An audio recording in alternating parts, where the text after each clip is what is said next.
Hello les freelancers et les freelanceuses, j'espère que vous allez bien, j'espère que vous allez très bien. On se retrouve aujourd'hui dans cette nouvelle vidéo et on va parler de LinkedIn et de comment est-ce que tu peux avoir le profil parfait pour développer ton activité et trouver des missions.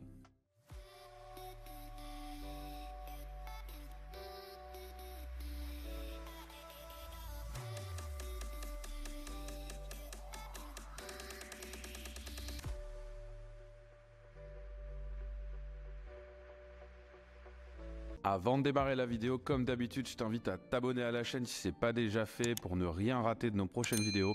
On a une vidéo qui sort tous les mercredis en fin de journée, donc n'hésite pas à t'abonner et à activer la petite cloche pour ne pas rater les sorties.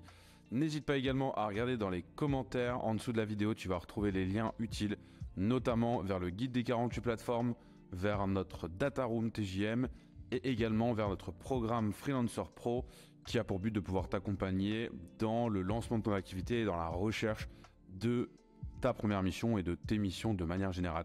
Donc regarde juste en dessous, tu vas retrouver tout ce dont tu as besoin.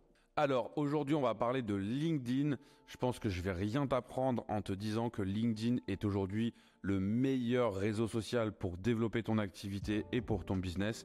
Malheureusement, le constat c'est qu'aujourd'hui c'est un réseau qui est pas assez bien exploité par les gens de manière générale et notamment par les freelances. Donc c'est vraiment dommage parce que c'est un outil que tu peux vraiment mettre à profit de ton business et malheureusement aujourd'hui, eh bien, il n'est pas du tout exploité.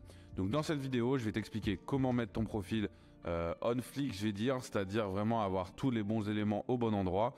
On va voir 6 points pour justement que tu puisses mettre ça en place dès maintenant et dès demain, j'ai envie de dire, commencer à performer sur ce réseau social.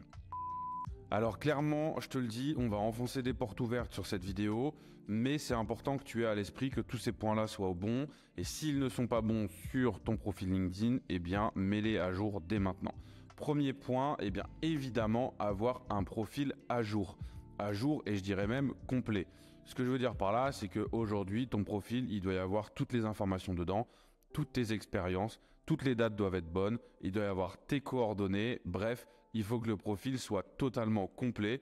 LinkedIn a mis en place une barre de complétion pour que tu puisses voir justement où tu en es dans le remplissage de ton profil. Si jamais cette barre n'est pas pleine ou si jamais tu estimes et tu vois qu'il manque des informations, eh bien ajoute-les. C'est extrêmement important d'avoir un profil 100% à jour, 100% complet. Deuxième point également très important, la photo de profil et la bannière de ton profil. Eh bien, c'est très important que tout ça soit professionnel. Donc, pas de photos de vacances, pas de photos avec des lunettes de soleil ou des photos en soirée. Tu fais une photo propre, tu demandes à quelqu'un qu'on te prenne un portrait assez serré au niveau des épaules. Tu fais ça sur un fond uni, idéalement un fond blanc. Et tu fais ça avec un polo ou une chemise ou même un t-shirt, mais en tout cas, pas de photo à la wall again, de selfie ou autre chose, c'est pas du tout professionnel. Pareil sur la photo de couverture, la bannière de ton profil, évite de mettre des choses trop fantasques, des choses trop atypiques. Il faut mettre quelque chose en lien avec ton profil, avec ton travail, avec ton expertise. Tu peux aller sur des outils comme Canva pour faire des formats très simples, très professionnels qui vont tout de suite donner une allure à ton profil beaucoup plus pro. Ensuite, troisième point, tes expériences. Aujourd'hui, il faut savoir que l'intérêt d'un profil LinkedIn, quand on va le voir, c'est de savoir justement qu'est-ce que tu as fait par le passé, qu'est-ce que tu fais aujourd'hui, comment ton parcours a évolué et quelles sont tes expertises. Et donc pour ça, eh bien, il faut mettre du détail dans tes expériences.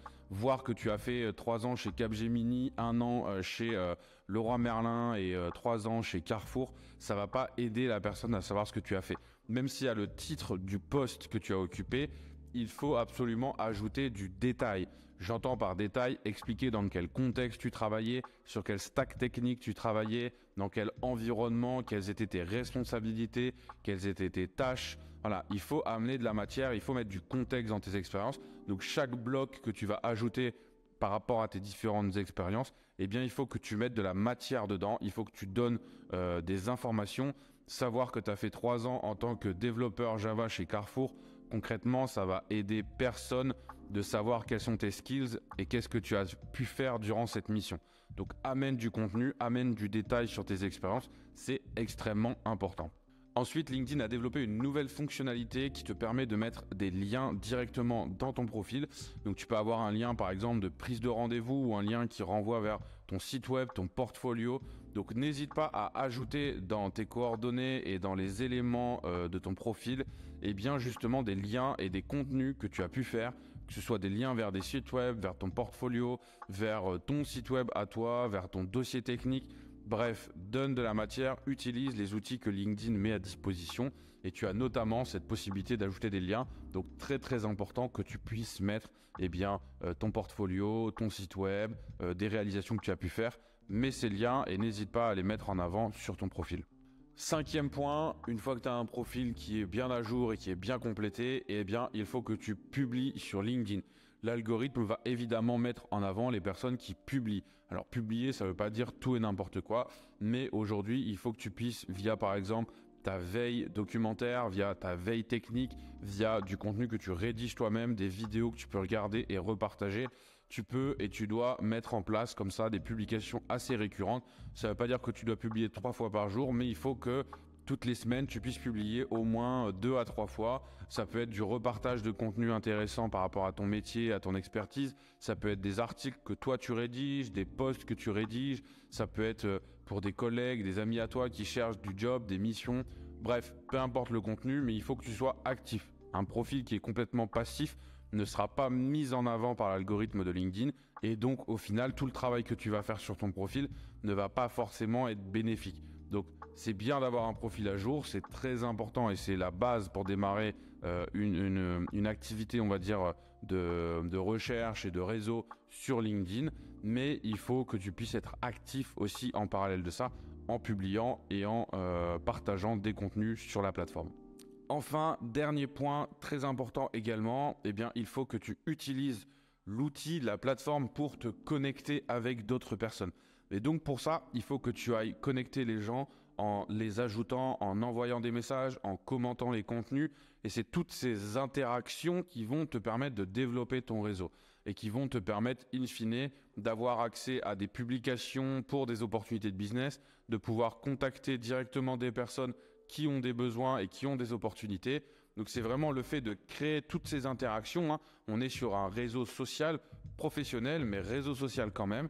Et donc, il faut que tu puisses être moteur de ces recherches et que tu puisses justement aller connecter avec les bonnes personnes, des chefs de projet, des directeurs de BU, des recruteurs, des sociétés d'intermédiation, etc., etc. Et une fois que tu as connecté avec ces gens-là, tu vas voir que les opportunités vont venir à toi et que ton nom va ressortir à droite, à gauche pour trouver justement des opportunités de mission et avoir accès à du business. Donc, extrêmement important que tu connectes avec les gens, que tu commentes, que tu discutes, que tu prennes des nouvelles. N'hésite pas à être acteur de ça. Typiquement, LinkedIn va te suggérer des connexions, va te suggérer des interactions. Par exemple, de souhaiter un bon anniversaire à quelqu'un quand c'est son anniversaire, LinkedIn va t'en informer. S'il te plaît, fais un peu plus de travail que simplement joyeux anniversaire Jean-Michel, parce que tout le monde envoie la même chose. Donc, prends le temps de rédiger un petit post, 2-3 lignes, juste quelques mots, mais en tout cas, sois moteur, sois acteur de ces interactions, connecte avec les gens, envoie des messages, prends des nouvelles, tu verras que ton réseau va s'étendre et que ça va fortement t'aider dans ton business. Voilà pour les tips que je pouvais te donner pour travailler ton LinkedIn et essayer d'avoir le LinkedIn le plus parfait possible. Encore une fois, je le répète, mais un profil parfait, sans interaction, sans connexion, sans publication, ça va pas te mener très loin, mais en tout cas, c'est un ensemble sur lequel il faut que tu puisses travailler. Donc, n'hésite pas à mettre tout ça en application. Si tu as des questions, des remarques, indique-les nous en commentaire. On te répondra avec grand plaisir. N'hésite pas également à t'abonner à la chaîne si ce n'est pas déjà fait et à activer la petite cloche pour ne rien rater des prochaines vidéos. Regarde en dessous, tu vas retrouver des liens vers des contenus gratuits qu'on met à disposition et un lien également vers notre programme Freelancer Pro qui a pour but de t'accompagner justement dans cette recherche de mission et dans le fait de mettre en place tous les bons leviers pour te permettre de développer ton activité de freelance. Donc regarde juste en dessous de la vidéo, tu vas retrouver tout ce dont tu as besoin. Moi je te dis à très bientôt sur la chaîne de freelancer.io. D'ici là, que tu te portes bien, que ton business se porte bien et je te dis à bientôt. Ciao.